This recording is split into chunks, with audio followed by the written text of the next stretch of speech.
नमस्कार दोस्तों, success study Baloda YouTube channel में आपका स्वागत है।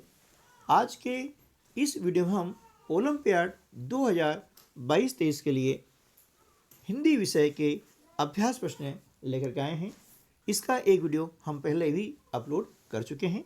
यदि आपने उसे नहीं देखा है तो इस वीडियो के डिस्क्रिप्शन बॉक्स में उसकी लिंक दी गई है, वहाँ से आप उन वीडियो को देख सकते हैं। और ओलंपियाड 2022-23 का जो फोल्डर है उसकी लिंक भी नीचे दी गई है, जिसमें सभी विषय के अभ्यास प्रश्नों को शामिल किया गया है।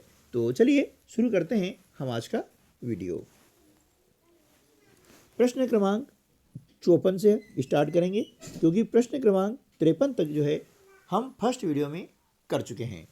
तो पंचतंत्र की खालिस्तान आपको दिया है, रोचक और शिक्षाप्रद है। क्या है? तो इसका उत्तर हो जाएगा पंचतंत्र की कहानियाँ, है ना।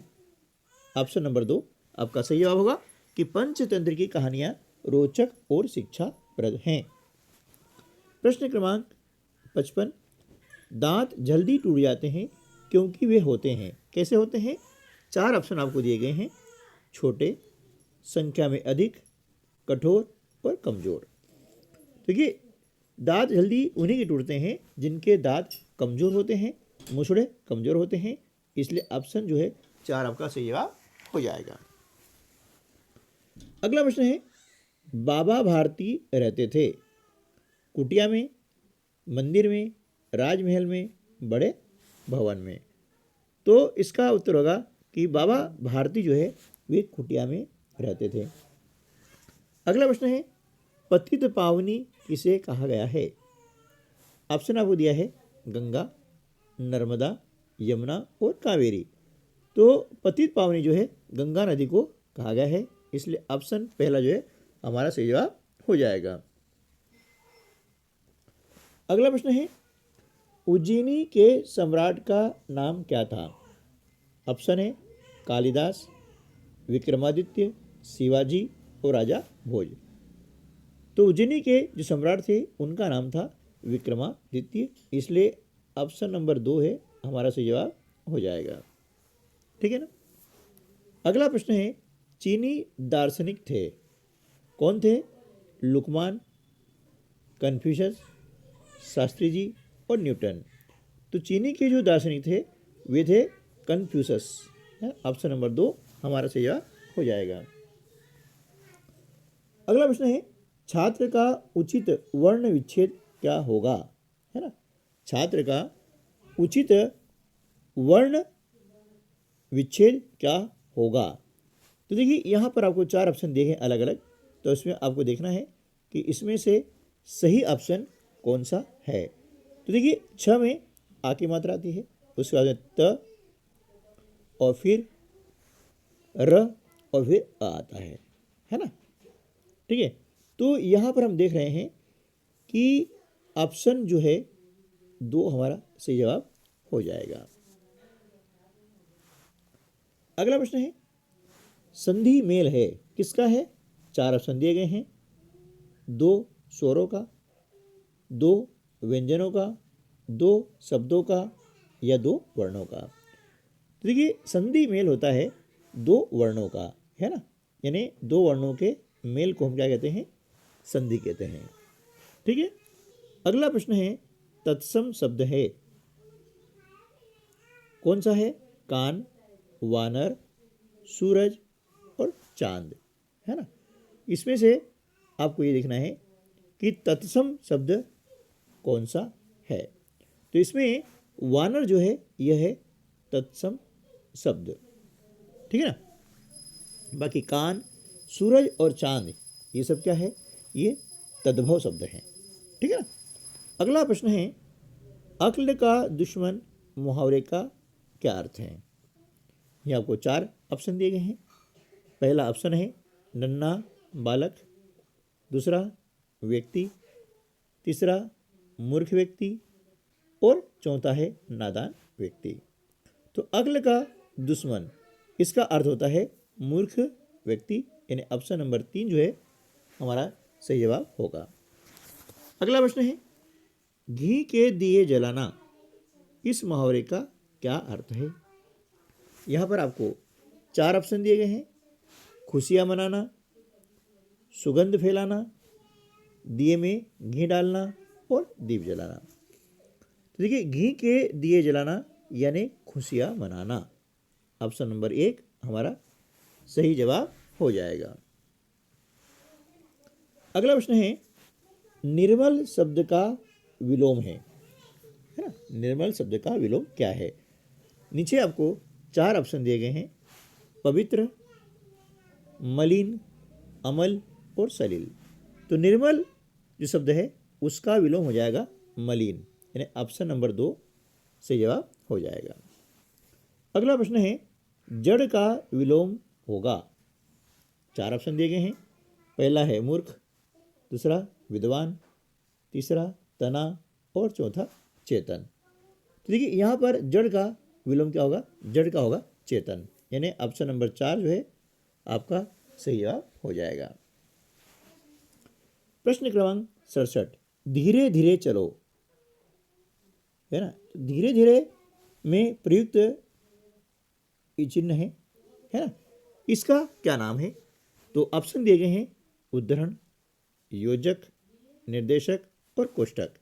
ठीक है ना? तो इसमें से सही जवाब होगा योजक चिन्ह, है ना? इसे हम कहते हैं योजक चिन्ह बोलते हैं। क्या बोलेंगे? योजक चिन्ह। ये 2 शब्दों के बीच में आता है, जैसे धीरे धीरे, है ना? इसके बीच में इस प्रकार का चिन्ह आता है, उसे हम कहते हैं योजक चिन्ह। ठीक है ना? अगला है, हिंदी भाषा में संस्कृत से ज्यों के त्यों आए शब्द कहलाते हैं। क्या कहलाते हैं? 4 ऑप्शन दिए गए हैं। तत्सम, तद्भव, यौगिक और योग रूढ़। तो हिंदी भाषा में संस्कृत भाषा से जो शब्द ज्यों के त्यों उपयोग में लाए जाते हैं उन्हें हम कहते हैं तत्सम, यानी ऑप्शन नंबर 1 आपका सही जवाब हो जाएगा। अगला प्रश्न है, संज्ञा के स्थान पर प्रयुक्त होने वाले शब्द कहलाते हैं।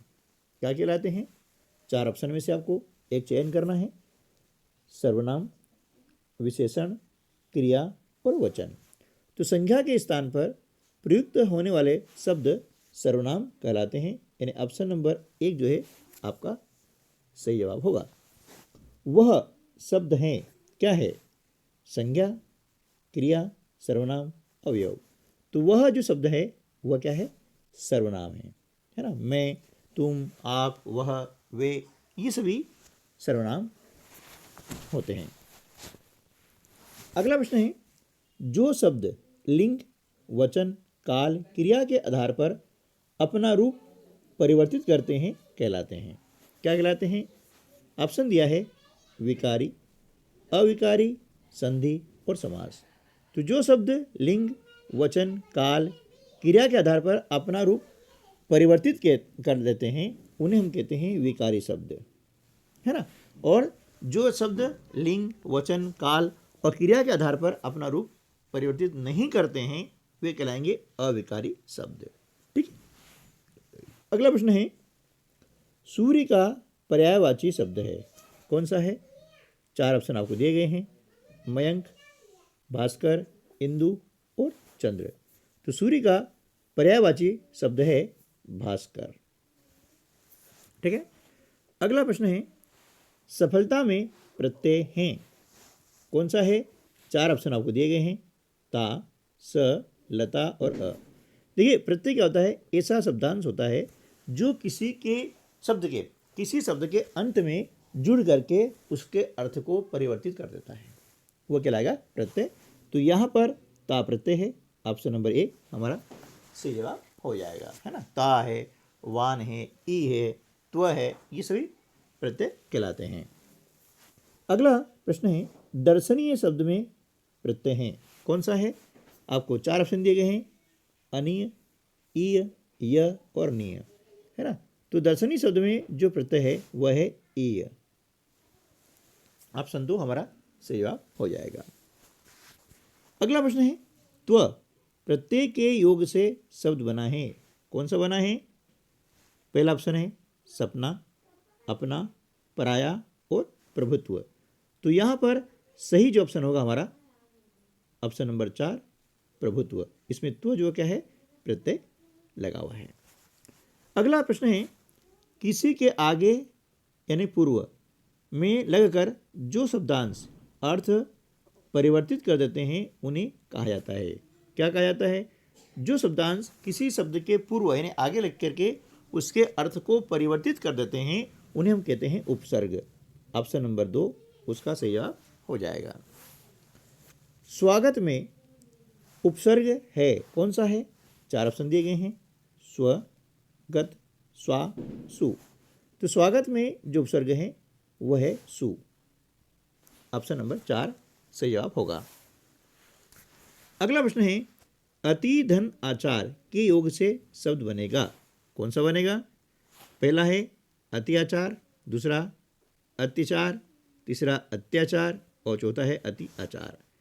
तो देखिए अति धन आचार के योग से जो शब्द बनेगा वह होगा अत्याचार। ऑप्शन नंबर 3, ठीक है ना। प्रश्न क्रमांक 79 अ उपसर्ग के योग से शब्द बनाइए, है ना। आपको 4 ऑप्शन दिए गए हैं। पहला ऑप्शन है आवश्यक, दूसरा असफल, तीसरा आम, चौथा परिवार, है ना। तो अ उपसर्ग है उसके योग से जो शब्द बनेगा वह होगा असफल। ऑप्शन नंबर 2 सही जवाब होगा। अगला प्रश्न है केरल का नृत्य है, कौन सा है? कुचिपुड़ी, भरतनाट्यम, कथकली और भांगड़ा। तो देखिए केरल का जो नृत्य है उसका नाम है कथकली, ठीक है। चलिए नेक्स्ट क्वेश्चन। इमली के मसालेदार पानी को केरल में कहते हैं, क्या कहते हैं? आपको 4 ऑप्शन दिए गए हैं, रसम, सांभर, उत्पम और चटनी। तो इमली के मसालेदार पानी को केरल में रसम कहते हैं, ठीक है ना। अगला प्रश्न है केरल के पश्चिम में स्थित है ना। क्या स्थित है? 4 ऑप्शन दिए गए आपको, हिंद महासागर, अरब सागर, भूमध्य सागर और बंगाल की खाड़ी। तो केरल के पश्चिम में जो है अरब सागर स्थित है। ऑप्शन ब हमारा सही जवाब होगा। अगला जो प्रश्न है कि त्रिवेंद्रम का प्रसिद्ध सागर तट है, कौन सा है? ऑप्शन दिया है कोलकाता, कोवलम, मुंबई और गोवा। तो इसका जो सही उत्तर है वो हो जाएगा कोवलम, यानी त्रिवेंद्रम का प्रसिद्ध सागर तट कोवलम है। अगला प्रश्न है श्रम की महिमा लेखक का नाम क्या है?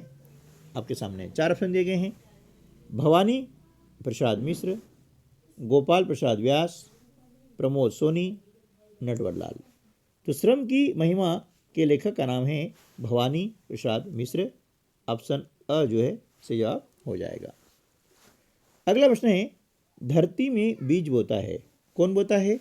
आपके समक्ष 4 ऑप्शन दिए जा रहे हैं, लोहार, किसान, जमींदार और सफाई कर्मी। तो धरती में जो बीज बोता है उसे हम किसान कहते हैं, यानी किसान जो है धरती में बीज बोता है। अगला प्रश्न है सूत काट कर कपड़ा बुनता है, कौन बुनता है? 4 ऑप्शन दिए गए हैं। पहला ऑप्शन है बढ़ई, कुम्हार, जुलाहा और व्यापारी। तो सूत काट कर कपड़ा जो बुनता है उसे हम कहते हैं जुलाहा या बुनकर, ठीक है ना। तो ऑप्शन स सही जवाब हो जाएगा। अगला प्रश्न है चक्की पीसना का अर्थ क्या है?